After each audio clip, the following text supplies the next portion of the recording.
This was definitely the busiest concert week I've ever had, but it was also the most fun, and I hope that the rest of my life is as crazy and awesome as this. Not really, not every week, but I hope I have weeks like this for the rest of my life. I'm sure I will.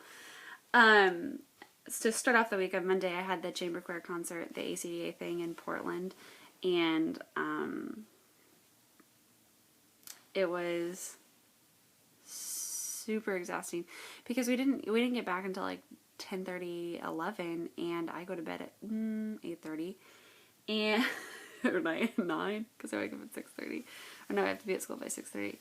Oh, anyways, the concert was good, but it was just such an extra stress that I didn't need. Then I had the district festival on Wednesday, which was really good to follow Brett around and sort of see the festival from his point of view, because I've been there as a singer, but to experience it from what he's going through. And then to watch him do the sight reading with Tina.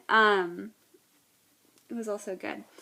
Then I also had the Crossroad Choir concert Thursday night, which is great. Crossroad, that's a school that I play for in Salem. And then I had ACDA all weekend, just got back today, Sunday, and we had a concert early this morning. It seriously feels like this week feels like it's worth 2 weeks, in my opinion. Whew.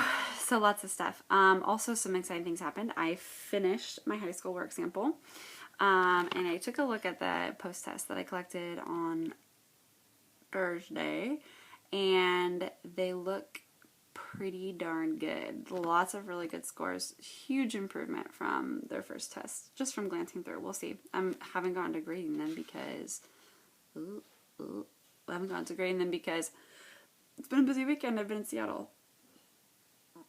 So, yeah. Then I also wanted to talk about a little bit of an issue at the middle school. Not a bad issue, because I have no problems with my teacher, and it's wonderful. But she has nothing for me to do at this point, and I'm done with my work sample there, and we're done with the concert. And this whole week has been like, what do I do for class today? And she's like, well, no, play a game. And it's like, okay. So we spent a class journaling, and they did write some papers about. They had to write a big assignment about their concert.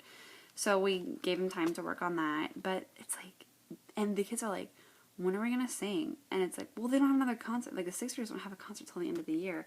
And so I'm like, I have no music for you. Like, Leanne, you need to take care of this. And she's not really helping me very much. And she told me that this next week I need to teach a little bit of my high school work sample. So I guess maybe I'll show them the video and give them an intro to their body. I don't know. We'll see. So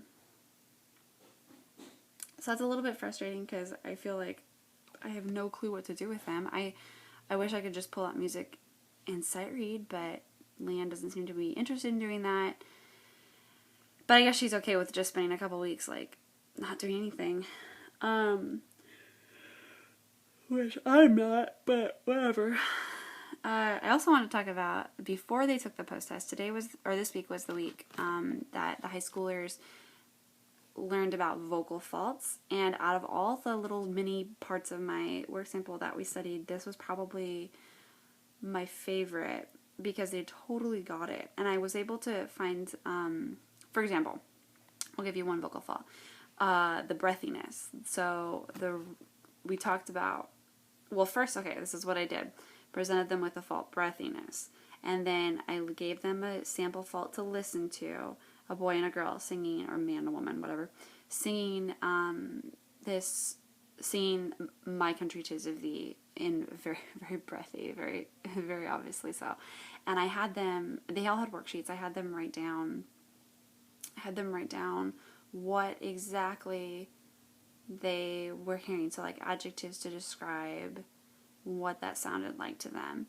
And then we talked about the cause of it. So in that case, it's where, the vocal folds aren't coming together all the way and air is escaping.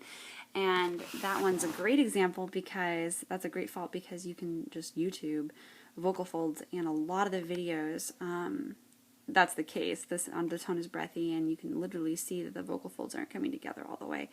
And so they hear it, they're writing about it, and they're seeing it.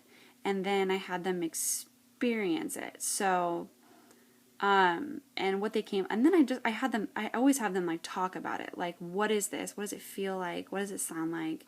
I mean, they're really leading most of the discussion, which was awesome. And a lot of them were saying, wow, it just feels, so I had them sing My Country 'Tis of Thee, very breathy, like lots of airs coming out. And then I had them, so they did that, and I asked, like, their reactions, what did it feel like? And a lot of them said, well, I ran out of breath really fast. Bingo! So awesome. And to get them to understand that's why it's a fault, and that's why, because we also talked about how some pop singers sing that way with the, like, really smooth jazz voice. And we listened to a couple recordings of singers, and we had them come up with some of the singers that they think sound like that. And so we talked about then why is it a vocal fault if singers sing this way?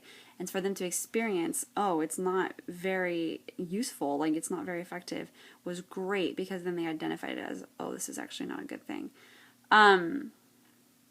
So we worked, and then we could, use the rest of our knowledge about lungs and breath support and diaphragms and all that stuff and put it into practice to fix the fault. And we did 4 faults, so breathiness, too dark, too bright, and nasality sound.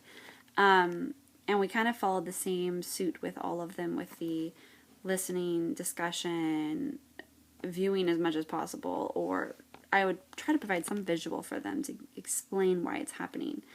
And then to have them experience it, both experience the fault and then experience correcting it themselves. It was great, because then they started like applying it to the rehearsal too. They were like, well, I think our tone is too bright here. It was awesome.